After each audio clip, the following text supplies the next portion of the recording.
my best friend, Chad, with me. Hey, boo. What's poppin', B. Jones? Tell the people who you are. Introduce yourself, your occupation, what you do. What's up? I'm Chad Davis. I'm from Houston, Texas. I'm a rapper, actor, model, mogul, writer, director. I do it all. Everything. So me and Chad been best friends for a really long time. Since 2011 when I first moved to LA. Ooh. Man, it's been a while. It's a long time. We've been on each other for like y'all, 8 we got years. so many pictures together. Like well, we started from the bottom, now we're here. We look like some country bumpkins. Straight from Texas. With the colors matching. And the glasses. We look crazy. We had a glow up though. We did. So you said you was from Houston. Tell the people, how was it like growing up? Your brothers and sisters, how was that like growing up in Houston? Growing up in Houston was like the best experience that you can have as a kid. I feel like growing up in Texas, you get to actually be a kid. Make blank CDs and make playlists for your friends. Yeah. I'm talking about school dances, good food, good people, good morals. I feel like I wouldn't want to be raised nowhere else besides Texas. Because we brought that humble hospitality out here to LA. And everybody that I know from Texas that's here, like we all friends still. And I feel like it's like it's just a bond that we'll forever have because of how we grew up. So shout out to all my people in Houston. Hey, H-Town. Shout out to the Funky Town, Texas. You know so when did you know that this is what you wanted to do? When did you find out that you wanted to be in the arts? Okay, I got a funny story. So I remember all my cousins rap, right?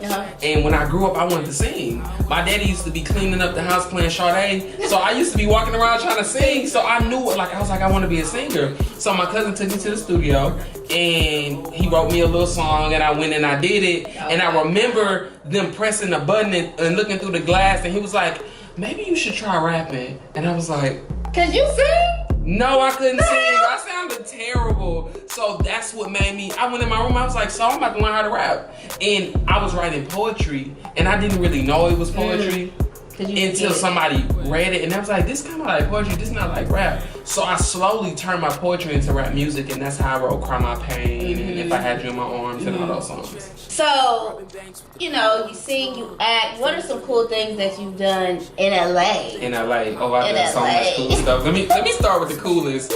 I worked with some of the biggest artists that I grew up with. Number one, Lil Wayne. Hey. Being in his music video was like, I think that in that moment, I was like, oh, I'm good. I don't have to meet nobody else. Right. Because I grew up listening to Drop 1, Drop 2, Drop 3, Drop 4. And after that, I was in Katy Perry, Lupe Fiasco.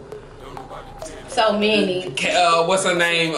Kiki Palmer, Drake, Kamaya, Tyga. So many videos I can't even remember. So that's dope. So acting wise, you have your music, Cry My Pain. You just put a single out on iTunes, Law of Attraction. Go get that. Yeah, she's in the video killing it, by the way. Bomb. Right? So acting wise, what is some cool things you did acting wise? Acting wise, number one MTV, Greatest Party Story. I look over and she is still standing in the shadow, but I see one little grandma slipper step into the light, and I see her little nasty, crawly grandma fingers reach for the bottom of her gown, Lord Jesus, and she slowly starts to lift up her gown. She does one little whoosh. What the? Tracy!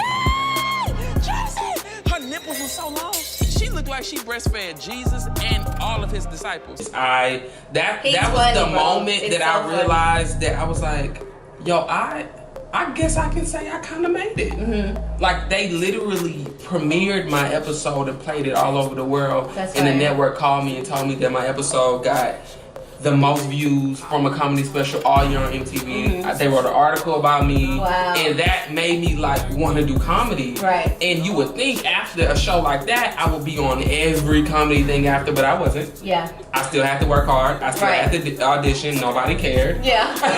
Nobody cared. So you still, even at the top of your prime, you got to go back in your cave and keep going, working, and keep creating your craft. And after MTV, I booked Comedy Central, Idiot Sitter, and I actually had a role with lines. That was my first time where I got on set, and I was like, yo, I got more than one page of lines.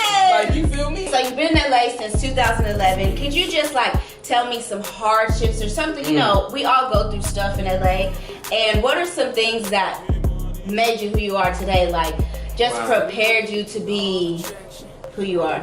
I think the number one thing that really made me feel like I had a hard time in Hollywood was hearing no all the time. Because I feel like it chips a piece of your confidence off. And don't nobody really want to talk about having low self-esteem and being insecure. The people on Instagram with a lot of followers, they are the most insecure people because they have to be on it all the time. They have to be on it all the time. Not an eyelash can fall. Everything got to be perfect at all times. Yeah. And I had to take a moment and be like, do I really want to be hungry for Instagram all day and not eat and have abs? I don't want to do that. I'm not doing that all day. And another thing that I feel like almost ended my career is losing my mom. I felt like after I lost my mom, I was like, what am I here for? You know, because every black man want to make it and buy their mama house. You know, that's something that you just want to do. You know, that's something deep in your heart. And I feel like when I lost her, I felt like Hollywood robbed me from moments where I could have been at home, spending time with my mama, but I'm here trying to make it and taking pictures on Instagram, trying to be on. So in the midst of you pursuing your career, make sure you tell your family you love them. Make sure you fly back home. Make sure you still have a relationship with people who held you up when you was back in Texas looking ugly. You know? Facts, you feel me? So I feel like if I could do everything over, I would go home more. I would see my mama more. And I would just have a closer relationship with my family in Texas once I moved out. Because they were the reason why I had my foundation anyways. Okay, so being in LA, we know the struggles, you know, we know that we get knocked back down, but we, you know, we still get up. So what are some things that you do daily to keep you motivated?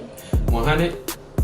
I go to the gym. And I say that because it's like therapy. It is. I put my headphones in, I pray, I write music. It's really therapeutic for me to go to the gym. And of course I pray. And honestly, I learned a lot about the law of attraction from this beautiful lady right here.